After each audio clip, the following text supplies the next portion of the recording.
well, this leads us to our final session. And it's really just the wrap-up, but also as part of that wrap-up, we're also reflecting on the progress that's been made over the whole system since the Lahaina analysis was completed. And I'm inviting Chief Derek Alconis, who is the project lead on the Maui analysis for the Fire Safety Research Institute, to come up here. I asked him the question, how are we doing? I mean, we had almost 200 findings and recommendations provided to us about system-wide findings about where we could improve. And I also wanted him to say, you're doing great. And that we still have a long way to go, but I think he has a lot more to add into it. So we are welcoming the encouragement and also the honesty so that we can continue to face this together. So you can let us know how we're doing from your perspective.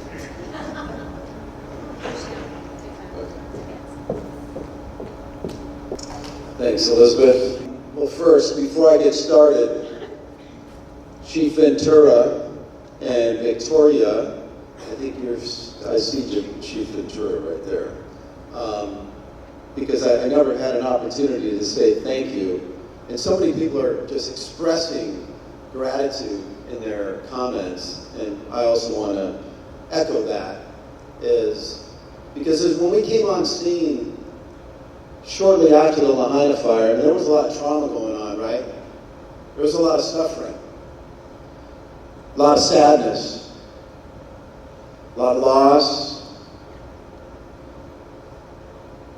And then we come up and say, can you give us everything about the incident?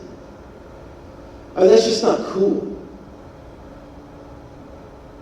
But it's something that needs to be done.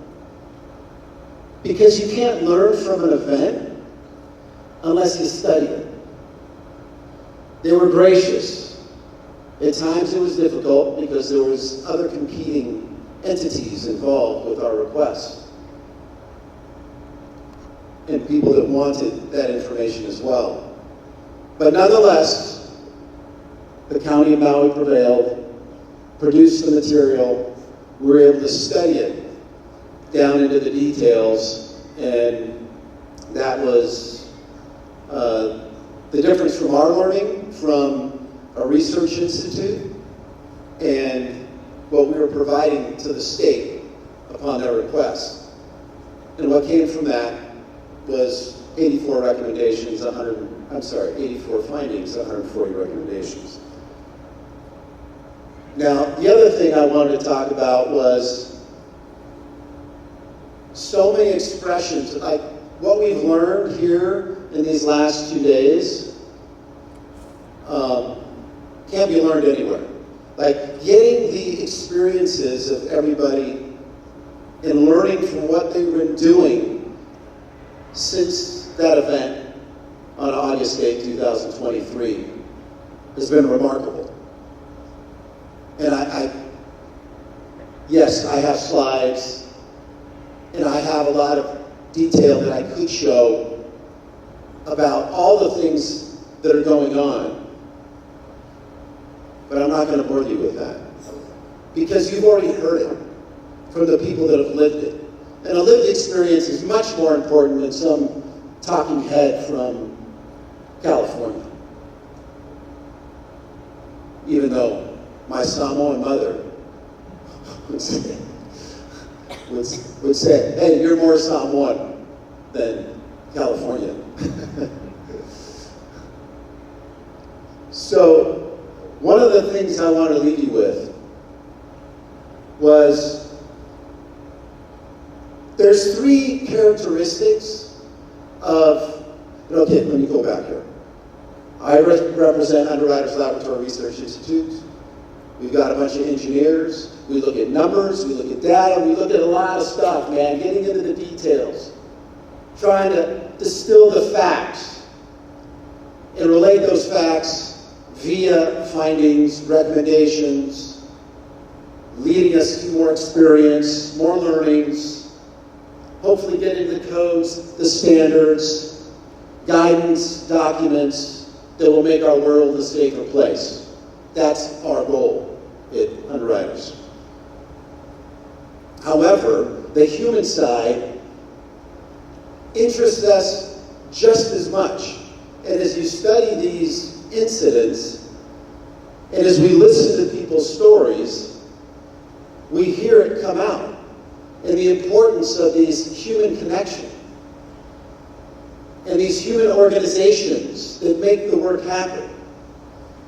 We also study that kind of like on the side, right? We can't help but look at human behavior and try to find the science that connects to it. And one of the things that I think we've witnessed here is these groups that are so effective at executing their mission. And it started with the folks from the Firewise communities and those Firewise leaders and the emotion they shared, the devotion to their goals of ensuring their communities were safe and getting their people around them motivated to clean their properties and securing the money that is needed to grab the dumpsters, to make sure that people are safe in their community.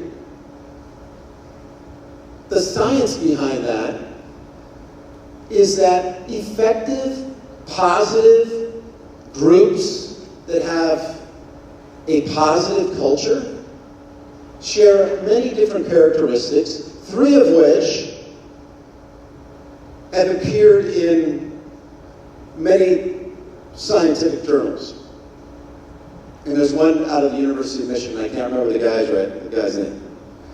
But he writes, that compassion, forgiveness, and gratitude are essential to a positive culture. And I think that's what we're witnessing here. I mean, it's incredible, right? Just these constant expressions of gratitude, being grateful for the people and the groups that are helping them execute this mission.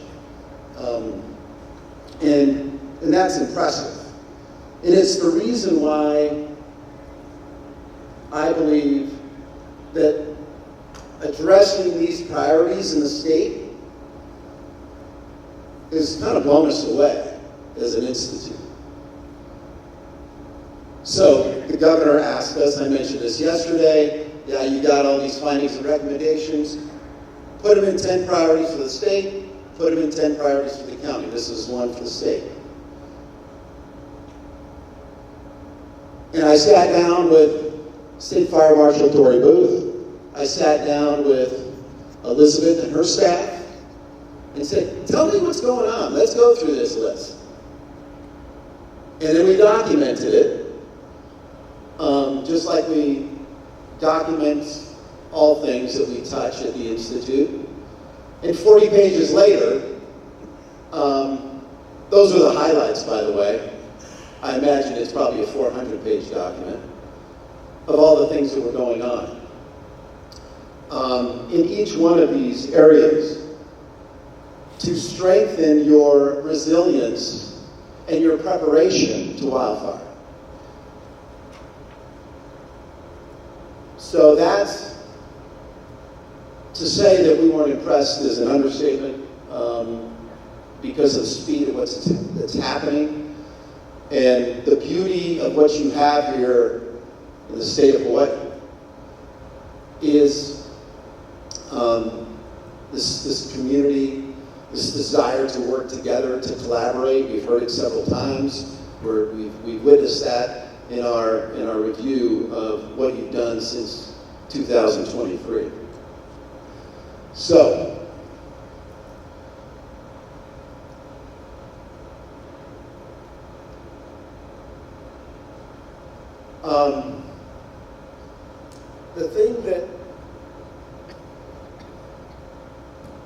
the last thing I want to share is it takes hands. It takes getting after it to prevent, prepare, and respond and recover from these events. And the examples that have been shared with us indicate that clearly. And one of my favorite artists, he talked about it. Ben Harper says, I can change the world with my own two hands. I can make a better place with my own two hands. I can make a kinder place, with my own two hands. I can make peace on earth. I can clean up the earth. I can reach out to you, all with my own two hands. I can make it a better place, a safer place. I'm going to help the human race, all with my own two hands. Thank you for being the example to all of us, and thank you for inviting me here. Congratulations, you guys are doing an awesome job.